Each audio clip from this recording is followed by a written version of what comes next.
Olmaz mən onun anasını sevirəm sözü bəyin oğurlanmasının əsas ideyasıdır. İndi izah edirəm. Olmaz mən onun anasını sevirəm.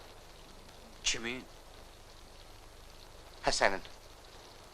Hələ orta məktəbdə oxuyanda əhd eləmişdik ki, evlənək. Əksərən insanlar bəyin oğurlanmasına komediya deyib keçirlər. Amma elə deyil. Bu filmdən müxtəlif ifadələr hamının yaddaşına yazılsa da, filmin əsas ideyası məhz bu sözlərdə gizlənib. Bu söz deyilənə qədər tamaşaçı elə zənn edir ki, İsrafil qızını Həsənə ondan xoşu gəlmədiyi üçün vermir. Ancaq bu sözdən sonra o ana qədər baş verənlər tamam ayrı məna qazanır. İsrafil sevgisi reallaşmamış adamdır və buna görə də xoşbəxtlik ondan uzaq düşüb. Hətta həyat yoldaşını da sevməyib. O sadəcə uşaqlarının anası olub. İdeya budur ki, sevənlərin qarşısını almaq olmaz, yoxsa onlar bütün həyatları boyunca bədbəxt olacaqlar. Bəs bu filmdən başqa hansı ifadələr yadınızdadır? Rəydə yazın.